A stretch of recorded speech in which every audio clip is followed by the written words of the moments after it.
Well, I think we come a full circle. We started with data, with the property index, and we've ended with a discussion on the need for data. I think we're very lucky to be in the... Oh, we have a question back there, or someone's just waving at me. Last question, go ahead. Good evening.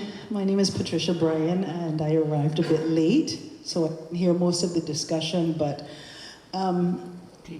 first I want to say respectfully, I heard something about immigration. I couldn't hear too well down to the back here, and I think we should give the new government a chance to work on what they want to work on and see how it works out, and if it fails, then we pivot to another direction.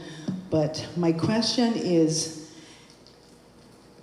the panel, Cereba, all real estate companies, the banks, are you guys coming together to try to work on some sort of solution to make property ownership more affordable for working class and low-income Caymanian families?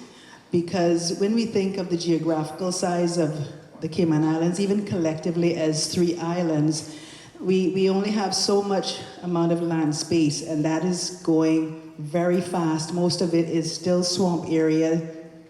And so what are we going to do in order to make land more affordable and keep home ownership and property ownership within the reach of working class and low income families? Whether we go further east or we go to Kimmenbrack on the Bluff or whatever the direction may be, as you guys have been discussing, the cost of properties are ever rising, and I don't hear anything, whether I didn't hear it in this room, but I don't hear the discussions outside the rooms with the persons that could potentially come together to make a difference with this situation.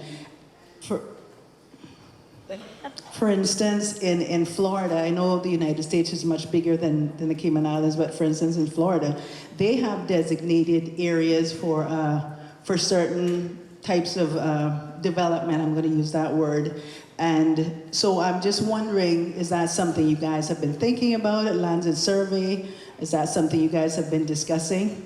Thanks, Patricia.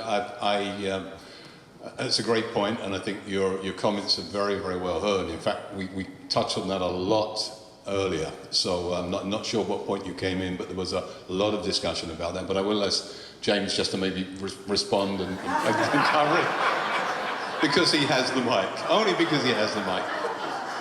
And I'll be buying them another drink. I was just going to say what Jeremy said, frankly. Absolutely. I mean, affordable housing actually has been quite a large conversation piece about this, because everything kind of leads back to that ultimately. Everybody wants things for less money at the end of the day, and there are certain solutions that I think we've talked about to a degree. Ultimately, it has got to be a private government type deal. I actually worked on a project with government just before COVID hit, and that was actually the most interesting one that I was working on, and sadly it stopped after COVID because obviously our focus had to go in a different direction. But at that stage they had multiple pods of people, all from the industry and outside, and I know that in our group there was, I think it was 14 of us or something, but I can tell you that everyone was very well aware. There were 2 government representatives and everyone else was from either private sector or whatever. Everyone was guided as to, this can't be government paying for it.